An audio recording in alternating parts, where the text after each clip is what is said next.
아멘. 우리는 현재 재앙의 시대를 살아가고 있습니다. 마지막을 떠올리게 하는 감염병의 대유행과 이상 기후 현상들이 세계 곳곳에서 일어나고 있습니다. 어쩌면 주님께서 잠들어 있는 우리의 신앙을 깨우고 있는 것인지도 모릅니다. 이럴 때일수록 구태의연한 종교의 틀을 깨뜨리고 참 신앙의 본질을 회복해야 하는 줄로 믿습니다. 그 본질은 우리 개인 스스로가 하나님 앞에 어떤 사람으로 서느냐의 문제입니다. 주님은 오늘 외식하는 신앙에 대하여 경고하고 계십니다. 서기관과 바리새인들처럼 우리 또한 충분히 다른 이들에게 신앙이 좋은 사람 혹은 신실한 그리스도인으로 보일 수 있습니다.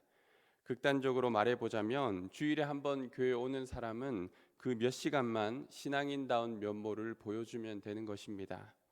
하지만 그가 정말 홀로 하나님 앞에 섰을 때 어떤 믿음으로 칭찬을 받을지 책망을 받을지는 그와 하나님만이 알고 계실 것입니다. 예수님이 우리들을 보시기에 너는 말만 하지 행하지를 않는구나 라고 하시진 않을까요? 우리의 믿음과 신앙이 우리의 입술에서만 맴돌고 있진 않습니까? 혹은 생각으로는 동의하고 따르고 있지만 전혀 순종하거나 행동하지 않는 신앙은 아닌가요?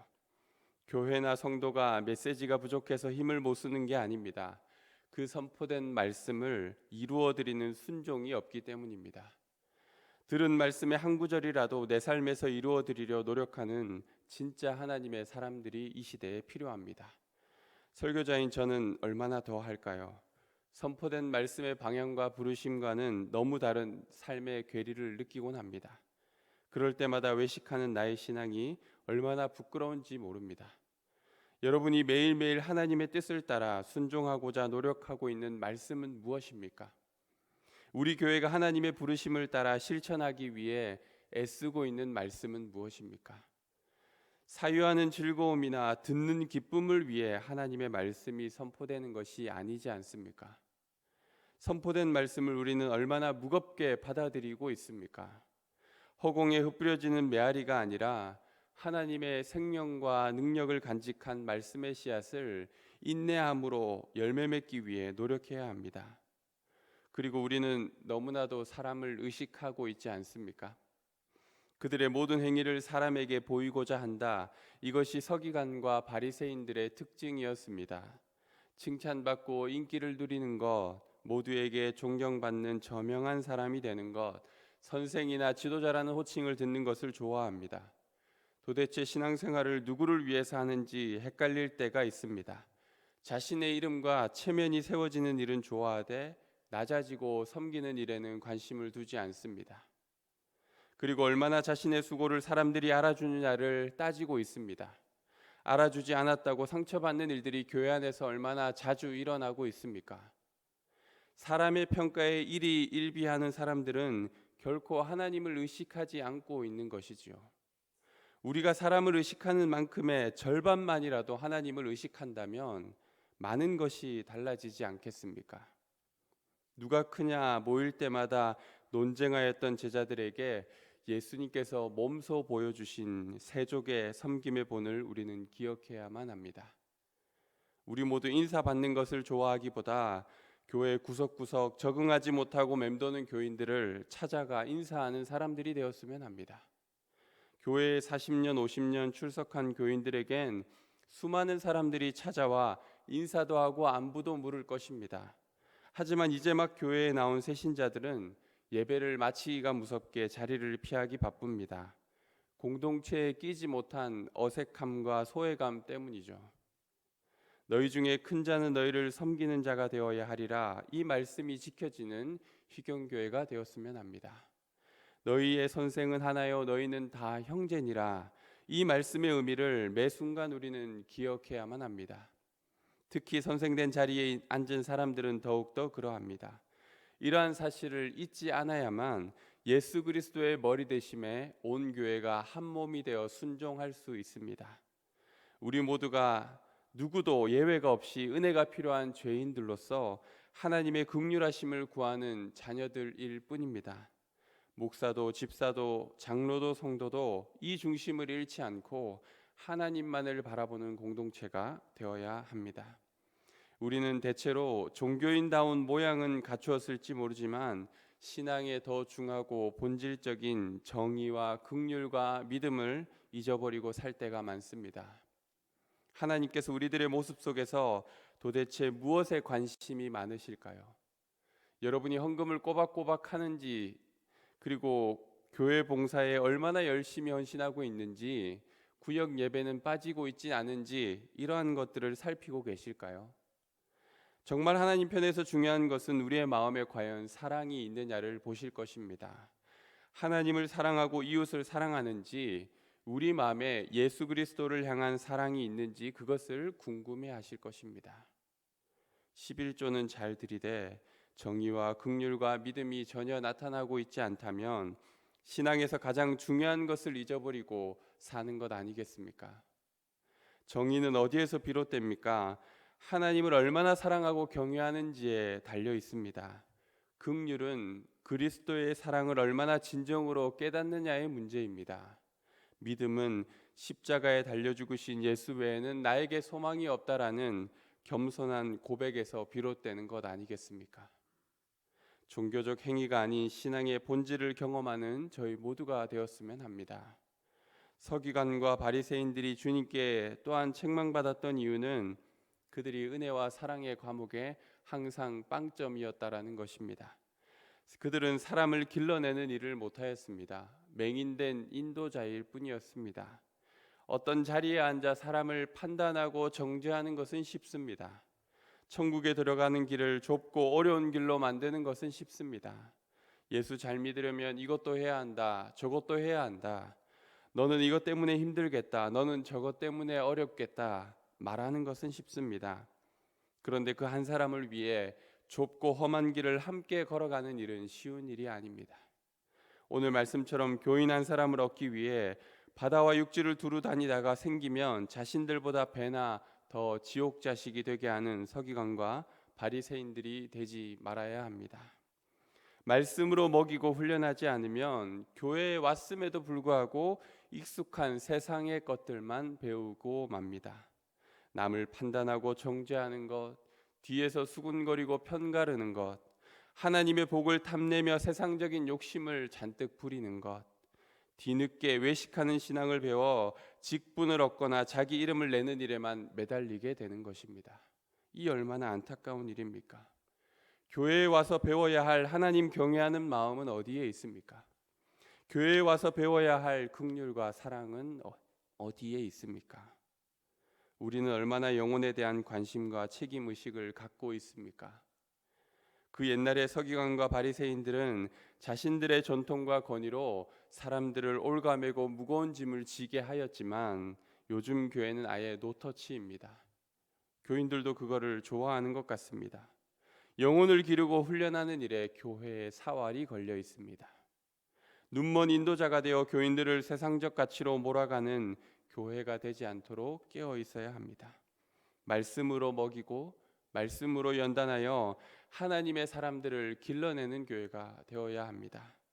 천국 문을 닫고 자기도 들어가지 않고 들어가려는 사람도 막는 그들처럼 되지 말고 지옥까지 내려간 사람의 손을 붙잡고 천국으로 인도할 수 있는 저희가 되어야 합니다. 그러기 위해서는 영혼을 사랑하는 마음이 필요합니다. 영적 리더들에게는 이 마음이 너무나도 중요합니다. 예수님은 또 우리에게 말씀하십니다. 너는 먼저 안을 깨끗하게 하라. 그러면 겉도 깨끗하리라. 자기 성찰과 내면을 가꾸지 않는 신앙은 천박한 기복주의의 신앙이 될 수밖에 없습니다. 하루살이는 걸러내고 낙타는 삼키는 태도가 우리들의 어리석은 모습일 때가 있습니다. 유대인들은 포도주를 따를 때 혹시라도 부정한 벌레를 함께 먹게 될까봐 천으로 그것을 걸러서 마셨습니다. 그런데 정작 조심해야 할 탐욕과 방탕이 걸러지지 않는 게 문제입니다. 60평생, 70평생 신앙인으로 살아가면서 내가 지키려고 노력했던 신앙의 여러 기준들은 벌레를 천으로 거르는 것일 뿐입니다. 그저 형식적인 절차일 뿐이죠. 정말 중요한 것은 우리의 삶의 부정한 짐승인 낙타가 자리를 차지하고 있지 않은지 내면의 깊은 속을 돌아볼 수 있어야 합니다. 내 안이 어떤지 살피지 않다 보니 내 속에 들끓는 욕심과 죄를 그대로 방치해 두고 있는 교인들이 얼마나 많습니까? 이런 욕심과 죄는 신앙을 병들게 하고 하나님과의 관계를 막아버립니다. 그래도 겉은 얼마든지 깨끗하게 할 수 있습니다. 우리들의 삶이 평토장한 무덤 같은 모습은 아닌지 돌아보아야만 합니다. 저도 순간순간 제 안에서 드는 악한 생각과 죄악들을 보면 깜짝깜짝 놀랄 때가 있습니다. 가끔이 아니라 내가 얼마나 뼛속 깊이 죄인인지를 매일매일 실감하며 살아갑니다. 그렇다고 제 안에 있는 탐욕과 방탕을 솔직하게 여러분에게 공개할 수는 없는 노릇입니다. 여러분이 저를 목사로 인정해 주지 않을 것입니다. 하지만 저는 저의 부끄러운 모습과 죄악들을 주님께 시시때때로 솔직하게 털어놓습니다. 주님, 제가 이런 놈입니다. 용서하여 주시기 바랍니다. 성령께서 저를 다스려 주시기를 바랍니다. 지금 사회와 교회가 경험하고 있는 병은 외과적인 문제가 아닙니다. 내과나 정신과적인 문제이죠. 문제가 겉에 있는 것이 아니라 속에 있다라는 말입니다. 하나님보다 돈을 더 사랑하는 교인, 음란과 방탕에 빠져버린 목회자들, 분노와 아집으로 똘똘 뭉친 성도들, 그들의 속으로부터 썩은 병들이 드러나는 것이 문제입니다. 하나님과 말씀 앞에 자기를 성찰하고 회개하지 않는다면 우리 또한 어떤 모습으로 병들어 갈지 모르는 것입니다. 우리는 우리의 속을 먼저 깨끗이 해야만 합니다. 죄에 민감하여 회개의 은혜를 누리는 사람에게 하나님의 의와 구원의 축복이 있습니다. 세상적인 가치와 죄악의 더러운 것들에 민감한 교회가 되어 회개의 공동체가 될 때 하나님께서 그 교회를 사용하실 수 있는 것입니다. 만일 우리가 조상 때에 있었더라면 우리는 선지자의 피를 흘리는 데 동참하지 않았을 거야 라고 장담하는 거만한 마음을 버려야 합니다. 신사참배를 회개하는 집회를 가지기 위해 여러 교회들이 모였을 때 몇몇 교회와 교단은 우리는 신사참배를 하지 않았어 라고 거기에 참여하지 않았다고 합니다. 그런데 그들은 하나만 알고 둘은 모르는 사람들입니다. 성경에 나오는 수많은 하나님의 사람들은 왜 자신이 가담하지도 않은, 자신과는 전혀 상관도 없는 나라와 백성의 죄를, 그리고 조상들의 죄까지 회개하였던 걸까요? 우리나라가 겪고 있는 어려움 속에서 이 나라가 하나님께 용서받아야 할 죄악과 거역함이 있지는 않을까요? 그 회개는 그럼 누가 해야 할까요? 죄를 저지른 사람들은 회개할 생각이 없습니다. 한국교회의 위기 가운데 우리는 함께 회개하며 기도하는 사람들이 되어야 할 줄로 믿습니다. 아무리 개교회주의가 팽배한 지금 시대라도 하나님이 돌보시는 이 땅의 교회를 위해 깨어서 기도하며 회개해야 할 줄로 믿습니다. 더 이상 소망과 미래가 보이지 않는 다음 세대의 고통과 절망을 하나님께서 소망과 구원으로 바꿔주시도록 앞선 세대인 우리들의 잘못을 통회하며 회개해야 하지 않을까요? 나는 괜찮다는 생각, 나와 아무 상관이 없다는 생각, 오직 자기의에 충만하여 신앙생활을 하는 외식하는 신앙을 가진 수많은 사람들에게 오늘 마태복음 23장은 어떤 경고를 하고 있습니까? 여러분은 정말 괜찮으십니까? 여러분의 신앙과 삶은 하나님 앞에 전혀 문제가 없으십니까? 우리 교회는 이대로 괜찮을까요? 다시 한번 우리 자신을 진지하게 하나님과 말씀 앞에 두고 기도하는 시간이 되기를 소망합니다. 기도하겠습니다.